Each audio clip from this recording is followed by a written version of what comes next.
morning. You're watching Market Fatafat right here on ET now with me, Mubina Safasi. And of course, the markets are just about steadying. The Nifty is at 11,300 and the Sensex as well is managing to clock in some decent gains. But this time around, the broader markets are taking a bit of a backseat.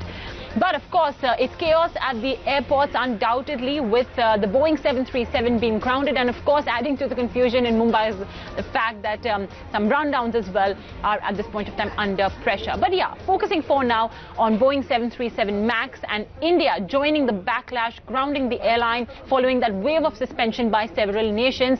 And the DGCA, by the way, has allowed the aircraft to fly till 4 a.m. and then will ground them till further notice, till appropriate modifications and safety measures are undertaken. And you can see on your screens the chaos and the pandemonium, the panic at the airport. So Utkarsh Chaturvedi joins in with the latest. Utkarsh, they're allowing aircraft to fly till, I'm sorry, it's not 4 a.m., it's 4 p.m. What's the latest? What's the rationale behind this time limit? So what DGCA said at this point of time is that the rationale behind allowing all the aircraft to fly till 4 was that if any aircraft wants to go back to the base or wants to go back to the maintenance, they can do that. In fact, after 4 o'clock, no Boeing 737 MAX is also allowed in the airspace. So that is also something which India has taken an extreme step. So you cannot allow, you cannot have a 737 MAX in the airspace as well. Speaking about the amount of flight cancellation, the only impact is SpiceJet, because Jet Airways anyhow was not flying these aircraft. So around 12 aircraft is what we are speaking about. Around 14 flights is what SpiceJet says that it has cancelled. By tomorrow, they say that they'll be deploying additional flights. Remember that every time an airline company is functioning, they have at least 2 to 3 aircraft which are either in maintenance or not using. So SpiceJet believes that those additional aircraft which are there at this point of time can be utilized back for work. For today, there will be some kind of a hindrance to the common passenger. But remember that all of these steps which have been taken globally against 737 MAX, it is for the sake of passenger safety and a precautionary measure. But the impact as we speak will be on SpiceJet. DGCA was came late into the whole party last night around 11:25. They really went ahead and said that they will be grounding them. Today came the clarification that till 4 they are allowed to fly. Okay, well, yes, and like you said, SpiceJet will feel the heat. They have approximately 15 odd aircrafts, if I'm not mistaken. Jet has about 5. But I think who will really feel the heat is the passenger. And there was absolute chaos at the airport. We just had some visuals coming in over there on our screens. So, Utkarsh, what's the situation on ground? So, speaking about SpiceJet, around 14 to 15 flights are cancelled, but SpiceJet has said that there will be giving full refund to all the passengers. Secondly, if there is a possibility to really take them to another flight, that will also be done. Remember, it's most of all the Bombay-Delhi flights or the metro flights which are being impacted because 737 MAX was working on these busy routes only. The good part with these busy routes is that because you have a low frequency of every airline, it becomes easier at this point of time to really shift the passenger. Obviously, the issue becomes that you'll have to wait for 2 to 3 or 4 hours at least to go to the another flight. That is a hindrance for passengers who have schedules and timetables in their travel arrangements. But at this point of time, what we're seeing is around 14-15 flights. In a couple of days, SpiceJet will try to manage things, deploying additional flights. But at this point of time, as I said, around 14-15 flights, 12 aircrafts, and Bombay-Delhi is the route which is the most affected here. All right, Utkarsh, thanks a lot for that. That's the latest when it comes to troubles in the aviation space at this point of time. And SpiceJet certainly is one stock that's taking a knock today in trade. But let's talk about more movers and shakers then and bring on board our team of research analysts as well as technical experts. We have Soumya Sharma, Siddharth Bhamre, Kunal Bothra as usual. And today joining in is also Chandan Taparia of Motilal Oswal. Thanks to all of you.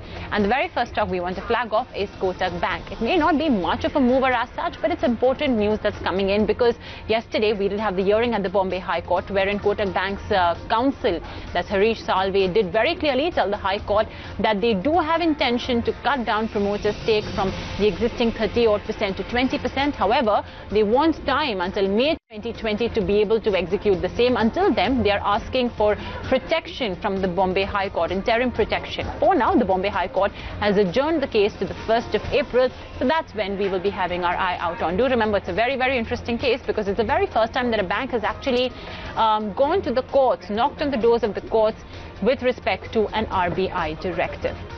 Kunal, let's talk about Concord. Just a couple of days ago, we had a brokerage note come in on Container Corporation where they were optimistic. Today, we are seeing some pricing action.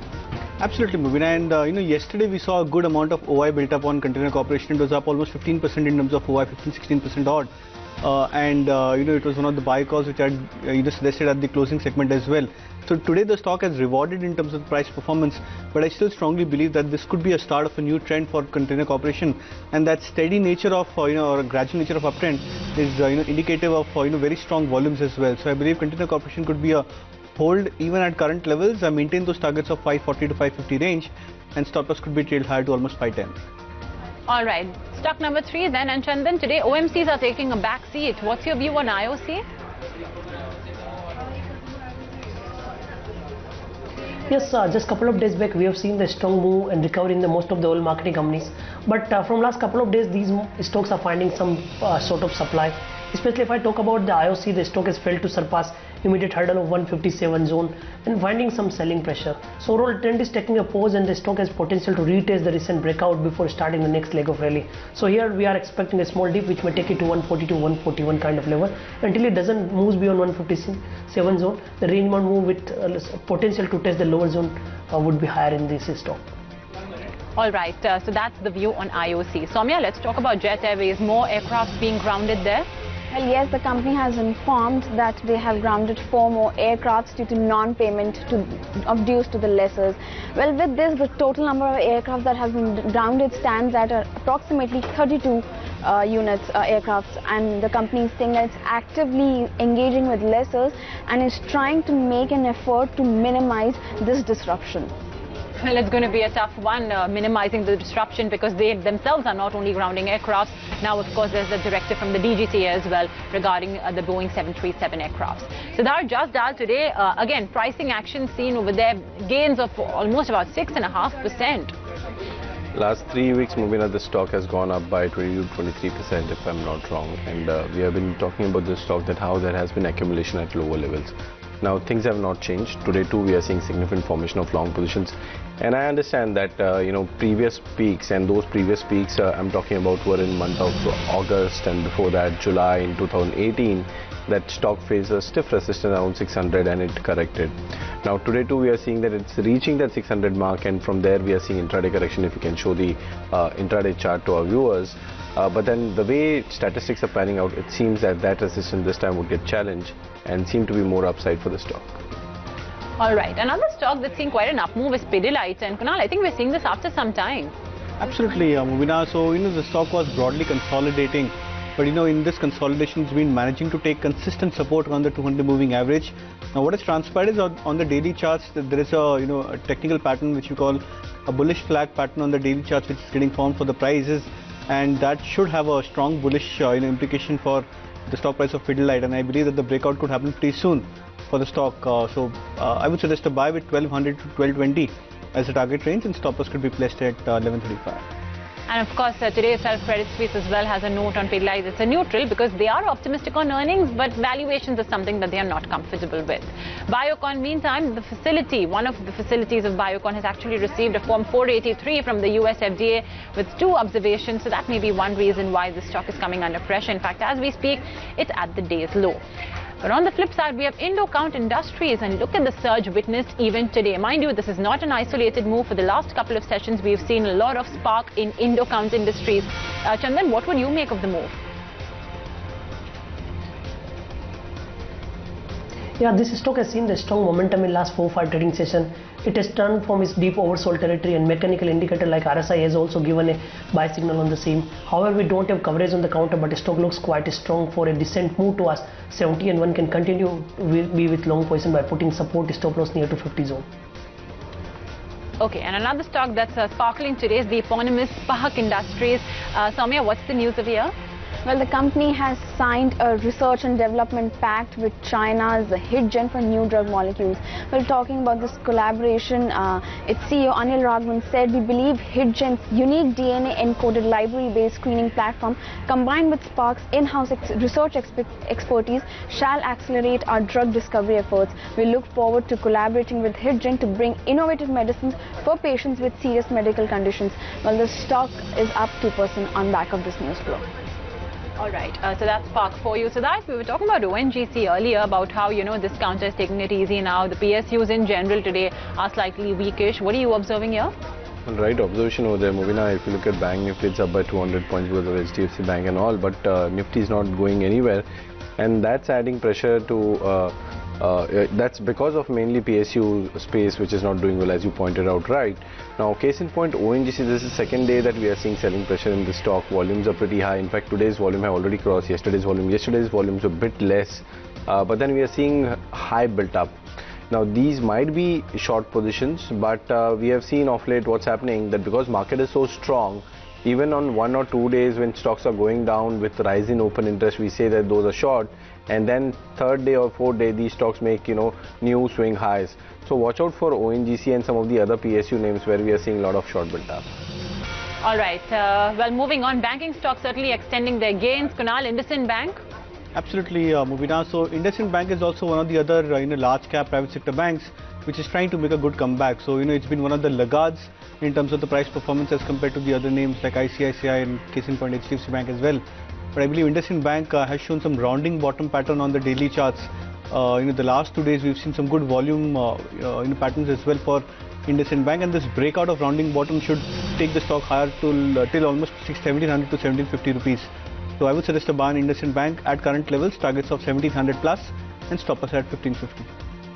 Okay, so 2.3% higher for IndusInd Bank, and Kunal is flagging that off. SpiceJet, meantime, we already told you about the DGCA grounding the Boeing 737 aircraft. Now, the company, SpiceJet, has approximately 13 jets of the Model 8 variants in its 75-strong fleet, so it could be feeling a bit of pressure. But, again, airfares may be going up, so that may aid compensating the loss of aircrafts at this point of time. But let's see, the airfare rise may not be to the extent of being able to naturally cover up the grounding of these aircrafts. Chandan, IRB Infra, today it's a big mover and shaker in trade. What's your view? Yeah, we have seen the descent move in the counter from its major support zone. The stock is making higher highs, higher lows from last 3-4 weeks, and now just consolidating with the rising support zone. So overall the trend is positive, and we are expecting it to head towards its major hurdle of 165-170 zone. So as of now, the recommendation is continue to be with long position by putting support near to 145. Positionally, we are looking for an up move towards 165 to 170 zone. All right, Soumya, what's the news on TCI Express? Well, this company is planning to acquire a 7.7% stake in the Japanese firm Uketoru Corporation. Well, this acquisition is expected to be at estimated value of 20 million yen. That's the update on TCI Express.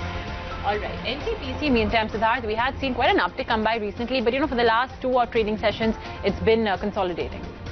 Well, yeah, but that's more than consolidation. We are seeing a downtick in NTPC, and in fact, last 2 trading sessions, I'm not talking about today, we have seen sharp intraday correction in NTPC. Despite last 2 days, we know what happened to market, and today we are seeing correction, formation of short positions, same observations what I just spoke about ONGC. But one thing which is different, which is not there in ONGC, is that the momentum oscillators for NTPC has turned from positive to negative. So technically also it's not looking that great.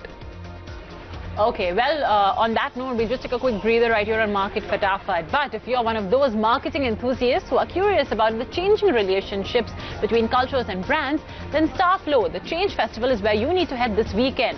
It is the Starflow, the Change Festival, is curated and organized by the Times of India and is the country's first 2-day marketing conclave and festival where the finest minds in the business will come together to discuss the future of marketing and help you equip yourself with the next big change in the space. Learn and share new and innovative ideas and network with industry and field experts of the country. It takes place on the 14th and 15th of March at Taj Palace in New Delhi. For more information about the festival and to register yourself, visit www.flowfest.in.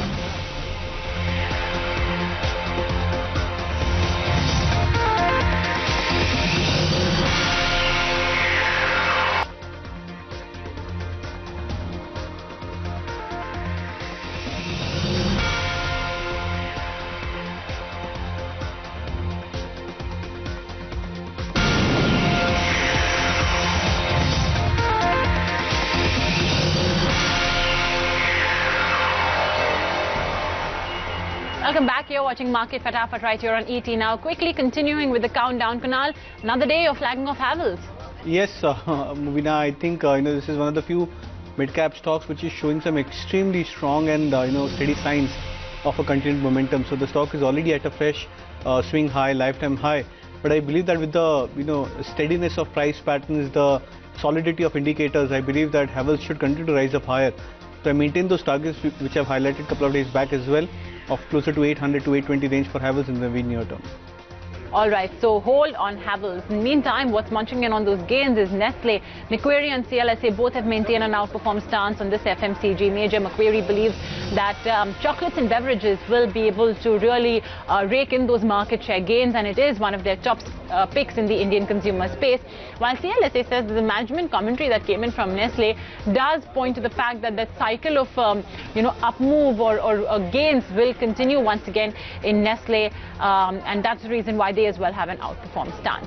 Another sector that's really been buzzing is the realty pack. Chandan, Indiabulls real estate?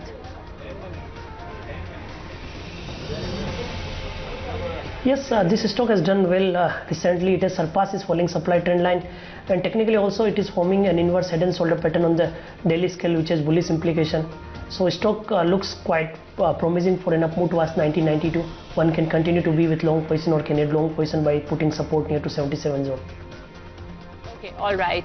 So that's the view on Indiabulls housing. Chandan is optimistic. Soumya, what's the news on Info Edge? Well, HSBC has valued Zomato at over 3.6 billion, where Info Edge holds approximately 26% stake in Zomato. And with this valuation, Zomato has been put forward and ahead of Swiggy. Well, they say that Zomato's business has changed fundamentally, with food delivery business contributing to approximately over 70% of the revenues. Apart from the food delivery, Zomato has also been doubling down on its membership product, Zomato Gold. It expects a subscription-based program to bring in 20 to 25 million US dollars of revenue by the end of 2019, highlighting the growing importance of the premium product to its top line. All right, Info Edge as of the day is high. Siddharth, why are you flagging off Tata Global? Well, sometimes price action lead us to, talk about stock, and sometimes it's what's happening behind the scene can be more important. And that's what is the observation in Tata Global. Though price action is like it's 0.9% up, but then this huge pile-up of position Mubina in Tata Global. Now, if you look back the last 2-3 trading sessions, stock has done well. So we are forced to believe that these are long position. So yes, move has not come, but there is accumulation which is visible. Okay, all right. Another Tata stock in focus, Tata Power. Kunal, what's the view here? So I think, you remember that period in the month of August or September, there was a sharp spike in the stock price from I think 70 to almost 90 odd rupees. And then you see the stock consolidating yet again. Now in the process of consolidation, it has been trading below its long-term averages as well. But today we've seen the stock breaking out of this 200-day moving average resistance once again. So given the kind of market dynamics now, as well as the mid-cap situation, I believe Tata Power could also find its momentum back once again. Stock is at 73-74 levels. I believe as a positional play, you could look at even an 84 to 85 target in the near term for Tata Power. Okay, all right. So that's Tata Power for you. We were flagging off the realty space, and there's another stock on our radar, that's DLF. Very smart gains witnessed over here after CLSA has upgraded DLF all the way from a sell to a buy, and target as well has been up from 167 to 229 rupees. They say that there has been this consecutive, this trend of sorts of flat debt growth and break-even cash flows as well. So that's something that they believe does mark a long-lasting turn. Additionally, they're confident on the rental business along with that PE support, delivering double-digit compounding growth over the long term. Even the development business, according to them, has achieved stability. So that is something that they do like in DLF. Chandan, while all the other aviation companies, and speaking of all the other, there are only two, Jet and Spice, have been declining, Indigo is really staying very steady. Yeah, we have seen strong momentum in Indigo, and I would like to be with that. The stock has given a consolidation breakout about 12.20 on the daily and the weekly scale, and from last 9 trading sessions it is continuously forming the higher lows when supports are gradually shifting higher. Even on the last trading session when it fell down, it respected to the previous day low, and today started with the positivity and holding the gains with the fresh momentum. So expecting this positive momentum to continue going forward, one can buy the stock for an up move towards 1380 by putting support stop loss near to 1270 zone. Well, what an up move witnessed in an Indigo, slowly and steadily inched towards above 1,300 rupees. Another pack that's buzzing, Soumya, Tata stocks? Well, yes, in fact, although they are down from days high, but they have been buzzing on back of tire industry asking the government to ease availability of the natural rubber for consuming interest. Well, it being a major raw material for the tire companies. So the shortage of this raw material has resulted in sharp fall in domestic production, leaving a gap of around 45% between the demand and supply. So they're asking the government to ease the availability of the natural rubber. All right. Well, unfortunately, we're out of time on this edition of Market Fatafat, so we'll have to call it a day. Chandan, thanks so much for joining in. Kunal, Siddharth and Soumya, to you as well. Coming up next is Markets at Noon.